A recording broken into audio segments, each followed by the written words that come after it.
Hello, everyone. Thank you for joining the webinar. We are going to give a few minutes for those people who are still logging in to join, and we'll be back momentarily to start the webinar.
All right, we're going to get started. Again, hello, everyone. Thank you for taking time to join this session.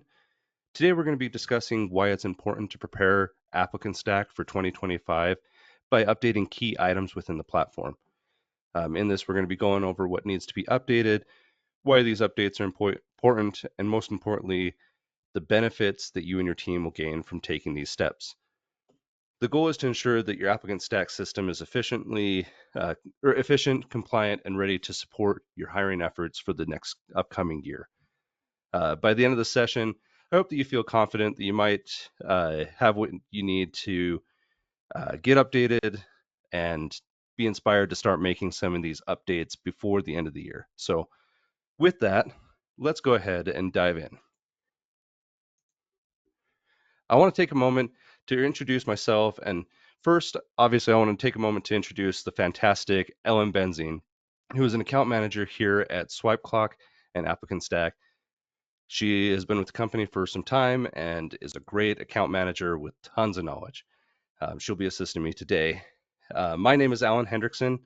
I am also an account manager here. I'm very excited to be presenting for you today. And today we're going to be going over Applicant Stack and getting ready for 2025. We're going to talk about the goals of 2025 in ApplicantStack Recruit and a little bit in onboarding. We're going to be streamlining repetitive postings, managing roles and permissions, streamlining for efficiency. And then we're going to talk about budgeting for texting for 2025, planning for the usage and the costs, and etc. So then at the end of that, we're going to leave some time open for questions and answers. All right. So, what do we need to get ready for? Well, it's that time of year again. It's time to start prepping and getting ready. And no, I don't mean for the eggnog and the holiday festivities. I mean that it's time to start getting ready for updating documents, messaging, and all of that for 2025. But why?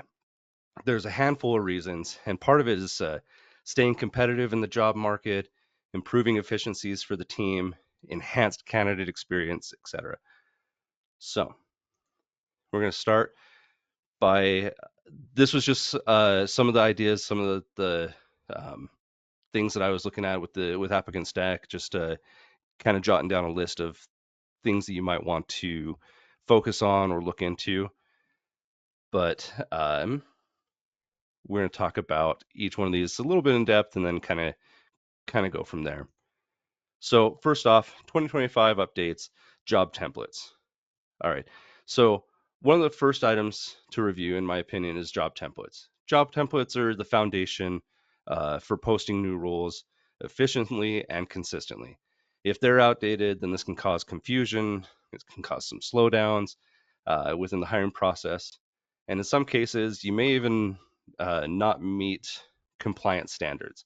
So by updating your templates, you ensure that you reflect the latest requirements that align with your organization, your tone, your goals for 2025. And it also reduces repetitive tasks, allowing your team to focus more on strategic activities as well as setting the stage for success in 2025 for every new hire. Um, this is a great point to talk about branding a little bit. Branding, it applies to the hiring process. Branding updates are often overlooked, and it's a can be a big difference for your company. When people think about branding, they tend to think about like logos and designs. In my opinion, branding boils down to how the company is perceived. I think that it's important to make sure that each job posting conveys the culture of the company, and then much more importantly, it's always putting your best foot forward.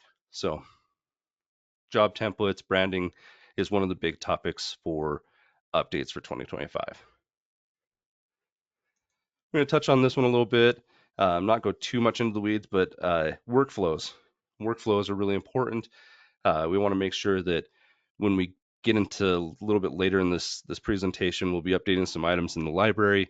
We want to make sure that the workflows reflect the items that we've changed. So if there's any messaging that we updated for 2025, make sure that your workflows with any automated messages have the new updated messages incorporated into them. So updating workflows ensures that your team knows exactly what they're doing at each stage. And ultimately, it streamlines the whole process, making the experience much more smooth. User roles and permissions. So we're going to focus on user role and permission a little bit. It's crucial to review in the new year who has access to ApplicantStack.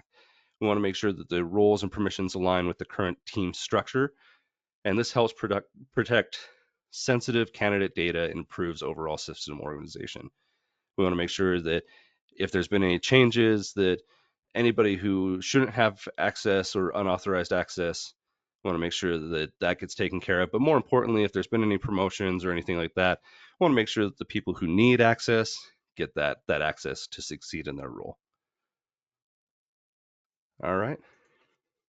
We're going to talk about the library a little bit. The library is a whole topic in itself we're going to touch into, but we're going to be talking about like job templates, questionnaires, messaging templates for both email and texting, and then any additional documents that are in the library. This is a great time to talk about texting. Um, so candidate communication is incredibly important. Why texting? So with texting, it has been shown that 90% of people are more likely to open and read a text message compared to an email. And even better response rates, times like that, are significantly faster through texting. Um, Texting is something that when you're thinking about 2025 and maybe if you need to start budgeting or planning to add in this feature, texting is really important and really great because it can increase the response time and the response rate of your candidates. We have two different plans. There's basic texting that I have listed here that you can read. Basic texting allows for individual candidates and hires to be texted through the system. Premium texting allows for attaching information into the workflows, automated texting, and then text to hire as well. So, as we talked about a little bit, texting, some of the benefits of texting is faster communication. So, texting allows you to reach your candidates instantly, whether it's confirming interviews, sending reminders, providing updates. This can cut down on delays and keep the process moving overall. Like I said already, higher response rates. Candidates are far more likely to respond to a text than an email or a voicemail. And this ensures that you get fewer missed connections, and that can help streamline the communication between you and your potential candidates. Standing out in the competition, not all organizations are leveraging texting in their recruitment strategies. So by adopting this, you're positioning yourself as a forward thinker somebody who's tech savvy, which might be attractive to candidates. And then, as we already kind of touched on, communication is a huge part of the role. So shaping how candidates perceive your organization, timely, professional, personalized text messages can create a more positive and engaging hiring experience. So definitely keep an, keep texting in the back of your mind. Might be something that's you want to look into in 2025. All right. Um, I want to take a quick moment to talk about our hiring survey. There is going to be an option or a opportunity here. If you scan this QR code or if you click the links that are in the chat, there is going to be 5 winners for a $50 Amazon gift card. We're going to be announcing that on January 15th. But essentially, it's just a survey. Go in, take your 2 minutes, and share your thoughts on the hiring survey. Really look forward to seeing your responses there. All right. Upcoming events. This will be listed in your announcement section in your dashboard, so you can catch this there, or there's going to be a link posted in the chat, as well as you can always grab this QR code. But January 9th, right now, this is the only upcoming event that we have. It's an Ask Me Anything. We will be having more. We're scheduling more, but just keep an eye out on that announcement section on the dashboard, which I'll touch on here in just a minute. And we will see you on the next Ask Me Anything and webinars. All right, I'm going to jump into ApplicantStack here and should be seeing my ApplicantStack home screen. Just one moment. All right, so when you first log in, this is the dashboard. This is the first page that you'll see when you log into ApplicantStack. And what the dashboard is the dashboard gives you kind of a bird's eye view of your whole entire recruiting process. This shows the basic metrics along with like number of jobs you have active, candidates in each stage, any pending tasks up here in the task section. So a quick overview of this, you'll notice there's 3 boxes at the top. There's the announcement section, activity summary, tasks and events. As I said a little bit earlier, announcements is a great place for you to see anything that's coming up.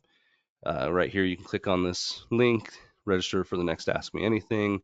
It's a great place for all sorts of resources, communication via the system. Activity summary is any emails or text messages you might have coming in or out of the ApplicantStack software. This is my test account, so obviously I don't have much communication going on here, but this is where you'd see that. And then tasks, if you have any reference checks, if you have interviews, anything like that, task and events, this is where you're going to see what you have scheduled coming up. Your pipeline summary, this is where you can see where your candidates are in the hiring process, and you can quickly see how many candidates you have in each stage of the hiring process. I want to take a quick moment, talk about navigation bar up here. You have your navigation bar that goes left to right, home, jobs, candidates, emails, etc. And then on the right here in the gray, you have a vertical navigation bar that has all of the menu options for whatever is pertinent or on the page. So as the pages change, this navigation changes. To quick deviation, if you click on the avatar icon in the top right corner, or if you have an image uploaded, click on your image. This is going to give you a drop down of setup, account, logout. I'm going to touch on setup for just a brief moment. We already talked about users and permissions. Over here on the left, if you click on users, this is where you'll come to add new users, update, remove anybody, change permissions if they got promotions or anything like that. You can do that here. All right. Billing, configure, settings, job boards, all of that is located here as well. So if you ever need any administration setup, this is where you will do that. Okay, let's go back to the dashboard and we're going to move over to the Jobs tab. So I'm going to select Jobs, and this is where you're going to come to manage all of your open positions. Uh, this is where you come in to create new jobs, edit current jobs, track your job postings. You can organize them by location, department, status, any of these columns here. You can locate or you can filter the jobs by those. Some of the key features of this tab: you can filter jobs, you can do searches within them. So if you have multiple jobs or lots of jobs, you can search for specific ones, etc. We're going to talk a little bit about job templates a little later on, creating or changing new job templates for 2025. But this is where you'll come to create a job with those job templates by clicking create a job. You'll notice that I still have my 2024 here, but you can select job templates, you can create jobs here. It's important to note that when you create a job, it always goes into the draft status first. Once you create the job, you click into it, set that draft status to open when you're ready, and then here you can come in and you can launch a job by clicking launch. I'm going to close this for now. You can now come in and select the different job boards that you want, the public job board, any third party, sponsored jobs with Indeed, manual posting links. You can come in and grab these links, and um, these are you can send these out directly. You can put them on social media. You can essentially anybody who has this link, they can click on it and go straight to this job. Okay, let's move over a little bit. We're going to talk about candidate page. Now on the candidate page, this is essentially where the magic happens with all of the candidates that apply to the jobs. So this page houses all the candidates who have applied to the jobs, and you can sort and filter and manage them all from here. It's one of the sections that I like to really focus on. You can filter candidates here by selecting this expand filter at the top, and you can select it to, I only want to look at specific jobs, candidates within specific jobs, or this search feature on the far right is incredibly powerful. You can click on this search feature, you can type in the type of job or select the job here, but I only want to look at jobs that have been posted between a certain time frame. So you can come in and you can select either created or last modified dates and filter all your candidates here. This search feature, it gets overlooked, but definitely become familiar with this. This is really powerful for ApplicantStack. Um, let's see. Within candidates, you can come in and you can select on the specific candidate. You can see what is going on with this candidate. So for example, you can see their resume, you can see what answers they provided on their job application, provide feedback, uh, essentially everything that's associated with the candidate will be under their profile here. One thing that's really important to note is that you can actually email the candidate directly from here by clicking on email candidate on the right. And if you do have texting enabled, you can text them as well from here. All right. I'm going to skip a little bit. I'm going to go to the library page since we were talking about what we're going to be updating for 2025. This is where I'm going to spend some majority of the time. But in the library page, on the left, you'll notice that there's different sections. There's the job section, questionnaires, messaging, tasks, events, documents. So let's see, I lost my place for a minute. Well, the library, I'll go off script, whatever. The library is essential for everything that you're doing within ApplicantStack. So for example, under the jobs section, this is where you're going to come in and create job templates. Job templates allow you to pre-build jobs for the next year. So for example, I have this caregiver 2024 job. I want to update it for 2025. I don't want to completely build it from scratch, so I'm going to clone this. I'm going to name it 2025, and I'm going to update any pertinent information about this job, make it compelling, uh, for applicants to view this job. I'm going to save it as my new updated version, and then uh, make sure that, let's see, I'm sorry, don't want to, I'm not going to do anything with it. I was going to say you could archive it, but it doesn't look like in this there's an ability to archive old job postings, but that's okay. Now, whenever we create a new job from the job board, that template should be here with all those updated information for Caregiver 2025. Questionnaires. Questionnaires are customizable forms that help you screen candidates more efficiently. Um, you can create specific sets of questions from different roles, ensuring that you capture the right information up front when you're creating job postings. This you can update as well. Same way we can create uh, new postings by cloning one. It's not going to let me do that, but after we clone some of these, we can archive old questionnaires. So I'm just going to select some, like if I had already updated them. To archive them, you select the ones that you want, put the check mark next to them, and click archive. This doesn't make them go away entirely. You can always come into this status here and switch to archive and see the questionnaires that we've eliminated from our active questionnaire bank. But that is how you would update any of the questionnaires and then remove the old ones. Um, Messaging templates is really important to touch on, as we talked about a little bit already. Uh, Communication is the foundation for getting new hires. In the library, it lets you store pre-written communication or templates for your emails and your text messaging, making communication faster. So if you haven't been utilizing this, definitely make sure you do. But definitely speeds up and gives you more time to focus on what's important.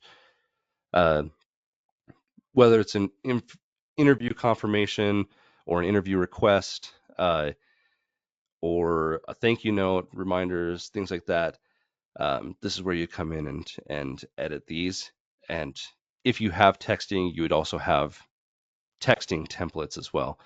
My account doesn't currently have texting on it, so I can't show you that. But you can either create new templates from scratch, you can clone existing ones, and then something that we kind of touched on a little bit earlier.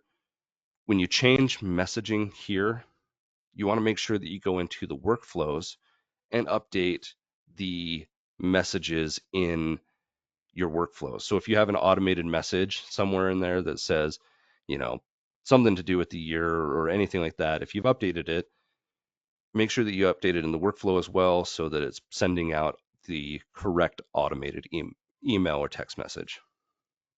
Um, Additional documents, we're going to talk about this a little bit. So additional documents are like if you need to send forms, agreements, anything additional to the application. This is where you would store any of the documents. Again, this is a test account, so I don't have any currently, but if you have any, for example, any NDAs or some of this is kind of pertinent to onboarding, but like any forms for onboarding, uh, in your onboarding section, you want to make sure that you check the documents there. Um, let's see.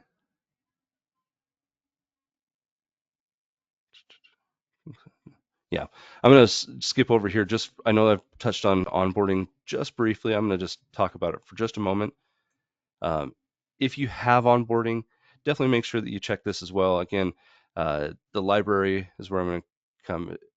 Any of these supporting documents, like things like I-9s, uh, any forms, you want to make sure like these are currently the 2024 forms.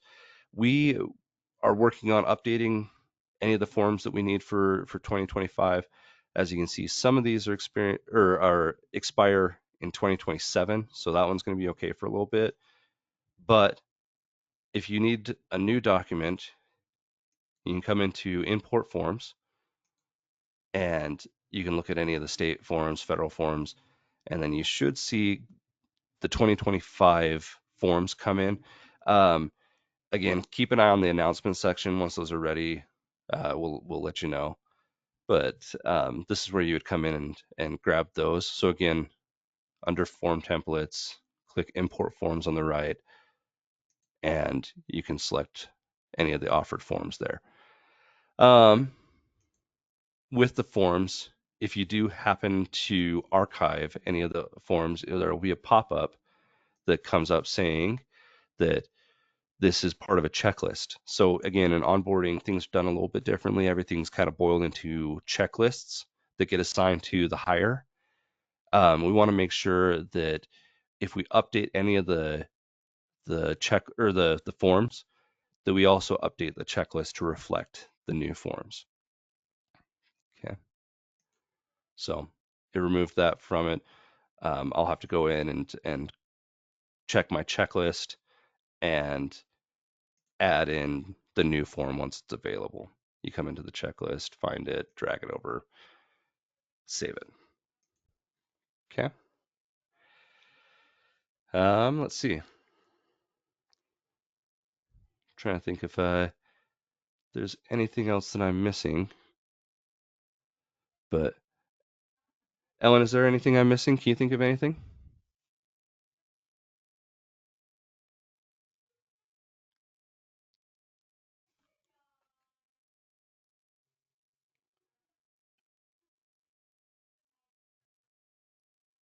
If sorry, Ellen, are you there?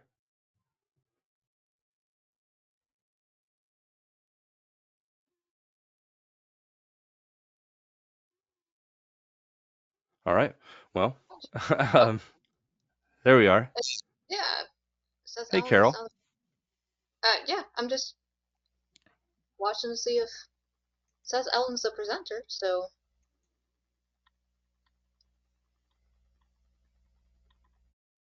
Hmm, that's okay. Carol, can you think of anything? I've got Carol on the line with us as well. Carol is another account manager here. Uh, another great resource. So, yeah. Thanks, Alan. I can't think of anything right now. If you want, we can hop into questions. yeah, let's take a break from me talking and let's let other people ask some questions and we'll see what we can figure out for them. Um, in GoToMeeting, there's a section there, a little box with a question mark in it. You can click on that and type in any questions that you might have. So if you have any questions, don't hesitate to put those in for us.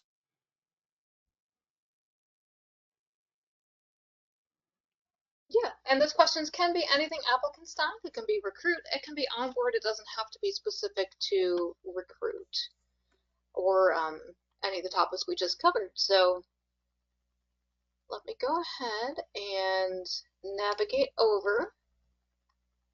Oh, camera's off. We have a black screen. Did my Yeah, I'm not sure. It flipped to Alan as the presenter, so I think we maybe lost your screen. Um, let's try let me sharing that again mess. and see what happens. There you go. We got you now, Alan. Okay, Thank you for letting me know. sure thing. First question, could you provide insights into how artificial intelligence, AI, is being integrated into this platform? And what I would probably say for that is if you could submit a support ticket to our technical support team, maybe with a little bit more detail surrounding what you're looking or hoping to accomplish, they can put in a feature request with our development team surrounding that. So if you have any specifics that you're looking for, please, if you could provide a little bit more detail, we'll do our best to try to answer that for you. But that's maybe your best bet is to, Ellen, if you want to show how to submit a support ticket. Yeah, absolutely. So up here in the top right corner, if you click on this question mark in the top right, um, there is a section here for ask a question. If you click on ask a question, I did it so it popped up on a new thing.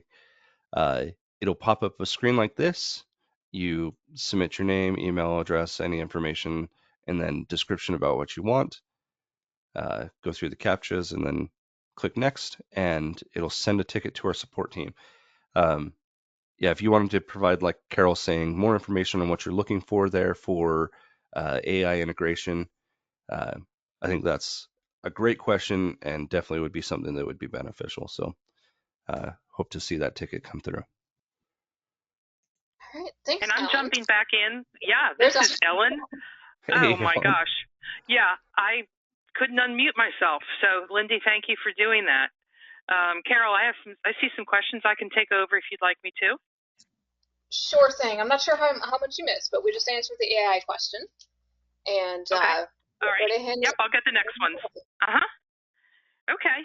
And I was kind of rereading or pre-reading these questions, and I think this one has to do with Alan with Indeed salary estimates, and that when ApplicantStack customers launch jobs to Indeed, Indeed will frequently add estimated salaries for those jobs.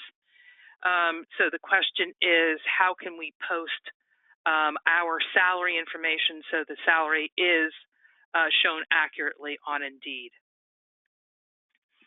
Okay. So the first step, yeah, is to create, a job field with salary information. Yes. So when you create a job, um, right here, when you're creating the job, there will be a field there for salary range. Definitely want to fill this in. It could be expected salary range. You could do it per hour. You could do it per year. You know, something along the lines of like, I don't know, something like that. Uh, and you want to change this to reflect the job type. So that'll help with the Indeed salary ranges Mm-hmm. on that page. So Yeah, and if anybody out there does not have a job field for salary, you can easily create a job field by clicking on, in this case, Alan's picture in the upper right hand corner, and then set up. And this is an admin only function, so you do need to be an ApplicantStack administrator. And as Alan's navigating to configure, click on that from the blue menu on the left, and then create that job field. And if you want the salary information to show and display on the job board, you would make that job field public. And then there's one other intricacy here, and Alan, that is if you stay where you are and you click on job boards from the blue menu on the left, in order for your salary information to show on Indeed, you have to tell Indeed where to look for it. So if you go to Edit Settings for Indeed Postings, yep, you got it, Alan. You need to map that Indeed salary field to the job field you created for salary. And then what happens is your salary information overrides any estimated salaries that Indeed might include in your job postings. And those estimated salaries can be accurate or they can be far from accurate. So this is the means of full transparency and sharing salary of your jobs with candidates on Indeed and other third-party job boards. perfect. So the next, you touched on this, Alan, was how to modify a message template. So I know you already spoke about accessing the library. It doesn't matter in Recruit or onboarding, but then being able to, modify message templates. The question specifically has to do with the application received email. Okay. So I think this customer wants to share a little bit more information in that application received email, and the text in that email is default. It's what comes with ApplicantStack. So Alan, you just brought it up, and from here you have the ability to edit it and use merge codes if you want to tailor that a little bit in your response to your candidates. Yeah. So yeah, as you can see, the steps to do that again, click on library, come to the messaging, find that a specific message that you want to edit, application received, and you click over here on the pencil icon right here to edit it. Like Ellen said, one thing that I didn't touch on at all was merge codes. So this is actually really powerful in your messaging. This is going to pull whatever candidate's name is, any organization name. So you could find these yourself. You don't have to remember or memorize these. By clicking this insert merge code section down here, you can come in and you can find, you have to navigate to whatever you want, but see how there's a candidate first name. You know, you could say something like thank you, and I'm going to come down and find this candidate's first name and click on it, and it's going to punch it in wherever my cursor was.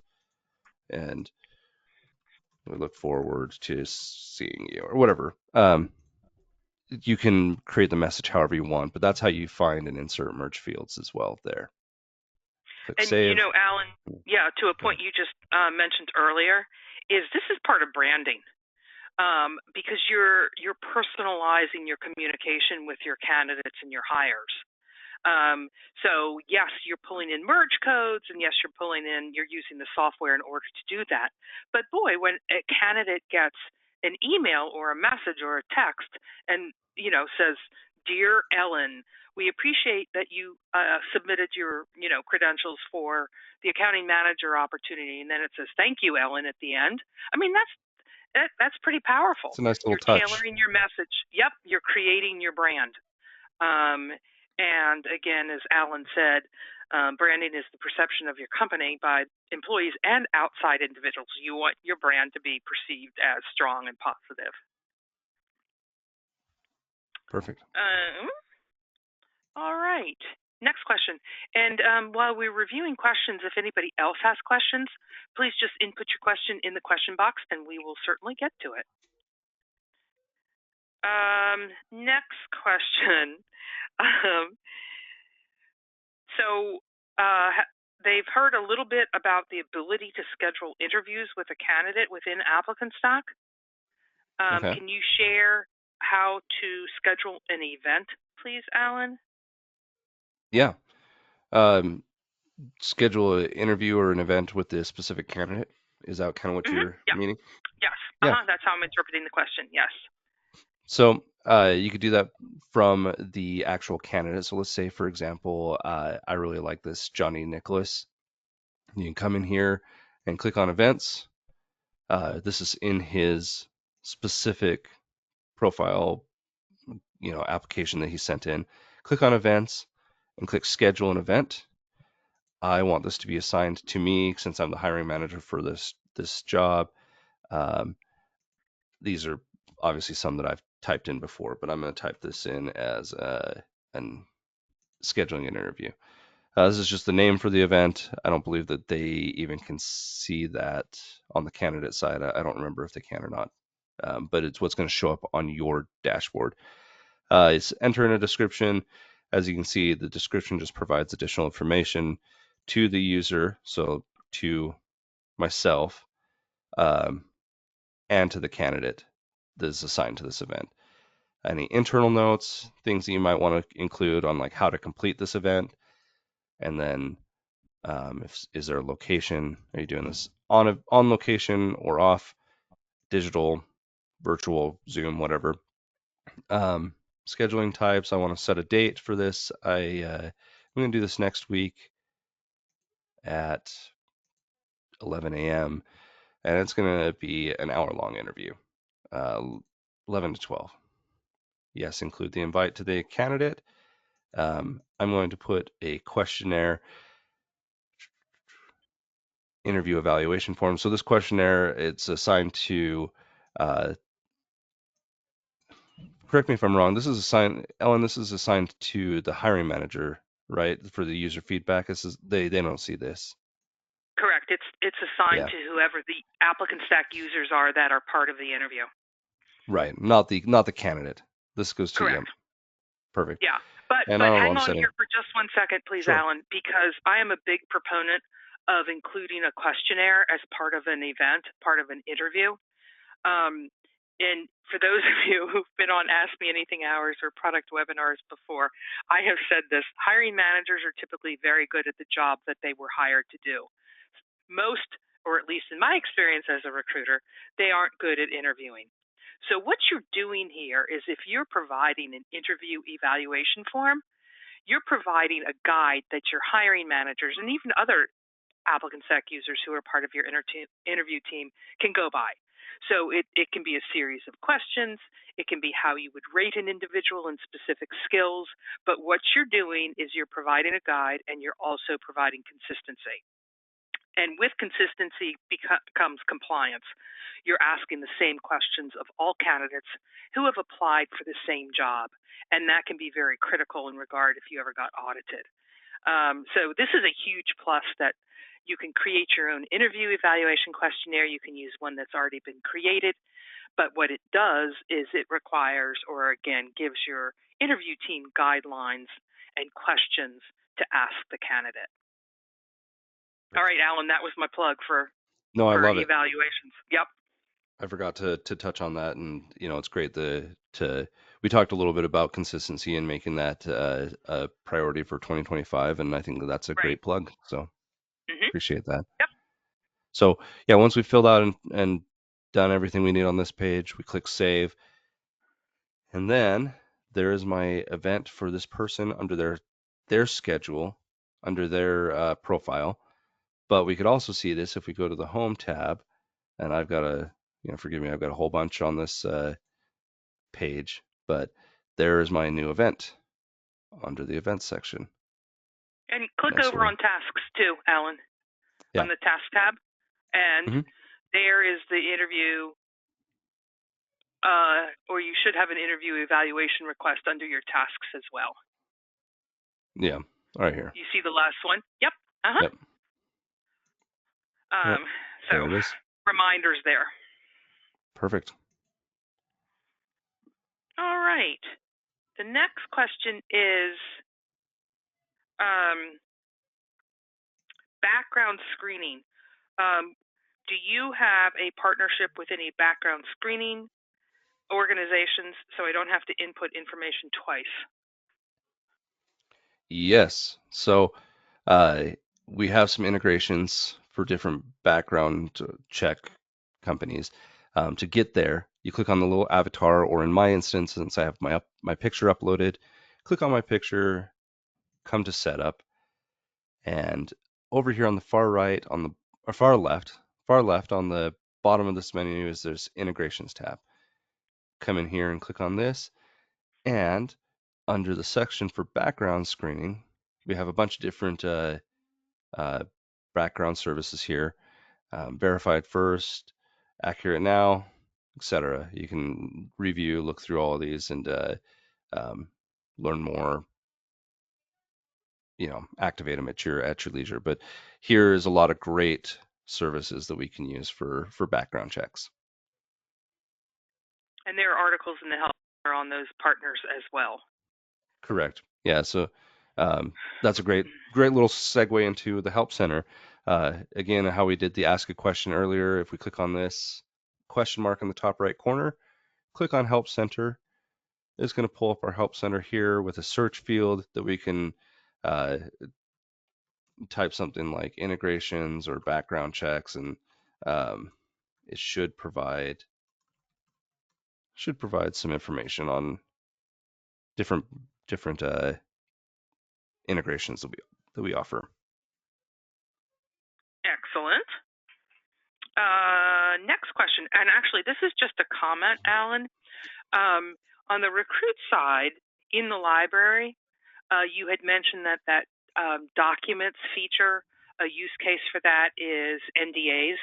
A use case for the documents feature is also offer letters.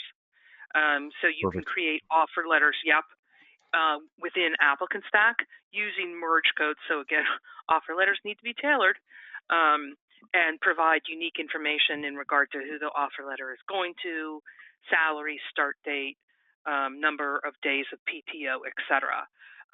So dive into that documents area. Again, there's excellent information from or in the help center on how to create a document. And what's really great about the documents feature is you can send it off from within ApplicantStack to a candidate, and the candidate can e-sign that offer letter and send it back. And again, it's all tracked within ApplicantStack.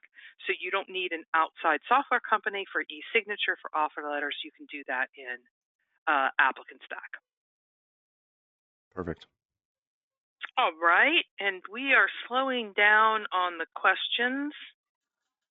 So if you've got a question, please feel free. Go ahead and input it. Looks like we have one more question.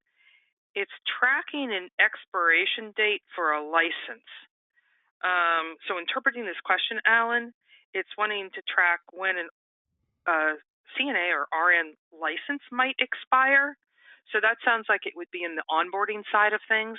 You would have already hired somebody, and then you just want to send out some sort of messaging when you know that a license is being expired. So in that case, Alan's going to set up, and then you would go to configure, and you can create a hire field that would track that information. Yep, Alan's going to it. And then you can complete the information or ask your new hire to complete that information, search on the information, and then send out messaging that that license is close to expiration and that your hire needs to act upon that. Yep. Settings, configure, hire field first. Mm-hmm. Set that up. Yep. Just like Alan said. Yeah, just like Alan's doing. So, and you know, we always say that we share a lot of information with you all during these webinars. We don't expect you to remember how to do everything Alan has just showed you. So there's many resources. You obviously have the Help Center, and then you have access to our technical support team by inputting Ask a Question. And you can then submit your question. It'll be routed to the appropriate person and then a response directly to you. Doesn't look like there are any other questions coming in, Alan, so I think it's back to you. All right. Well, yeah, that pretty much wraps up the walkthrough of ApplicantStack. We've covered a lot of ground here. We've covered dashboards, jobs, candidates, workflows, the settings page. The nice thing about this is that these presentations are recorded, and so you should be able to review them at your leisure at any time. If you miss those QR codes, you can click on the links that are in the chat, or when you get the presentations that have been recorded, you can review them and catch those QR codes there. With that, I hope this walkthrough has given a clearer picture of how we can leverage its features in ApplicantStack, as well as what we need to start thinking about to prepare for 2025. And I really appreciate you joining us today, and hope you have a wonderful rest of your day. Thanks, Alan. Great job. Thank you. Bye. Bye, everybody.